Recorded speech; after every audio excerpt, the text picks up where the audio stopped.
It's bright red, has a throaty rumble,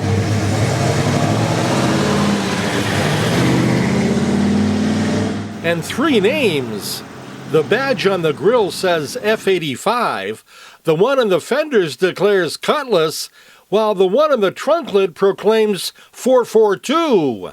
It's a 1964 Oldsmobile that Robert Brainard III of Barkhamsted bought for $200 when he was 12 years old. Purchased a car in 1987 from a local scrapyard. It was supposed to be my car for high school.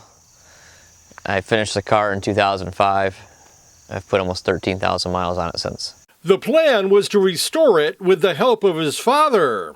I was in, I think, 7th grade. Got my first car. No one really could believe it. And like I said, it was supposed to be a high school car. I worked on it a lot when I was a young kid. And went through high school and college, and finally, when I was settled, I was able to actually complete it.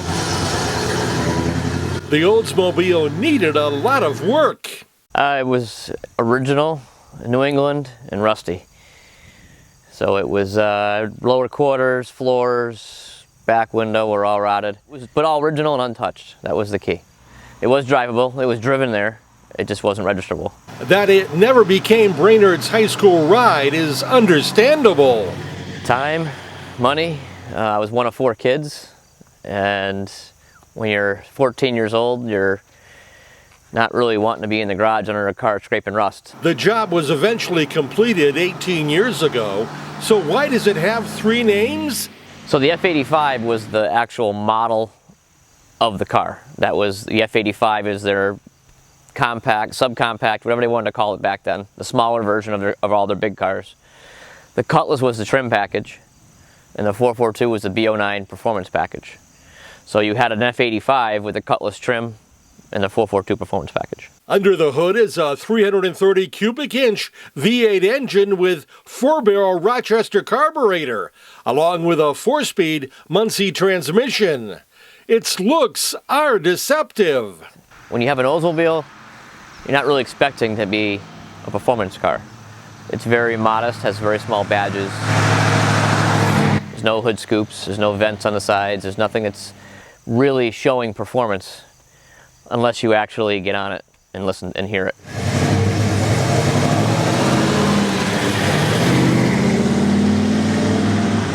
It's a really fun car to drive. It's the 4-speed, it's got 355 gears, so it goes nice, up to about 70. And it's got the bias ply tires, so you get that original ride and feel that you did back in '64. It's comfortable, it's plush seats, you know, you have your ashtrays in 3 spots in the car in case you want to smoke in it. And it's not like a modern day car. It's just that cool, classic, old style that just brings you back to '64. So what does the 442 designation signify? 442 stood for 4-barrel, 4-speed, dual exhaust. Brainard says not finishing it until 2005 resulted in a better end product. The quality of the build, being older and more mature, as well as having more experience, I think finishing it in 2005, the end product was definitely better. I can't say if I finished it for high school that it'd still be around. 16, 17-year-old kid driving a high horsepower 4-speed probably wasn't the best idea. That's Ride Connecticut. I'm Bud Wilkinson, and please subscribe to Ride Connecticut's YouTube channel.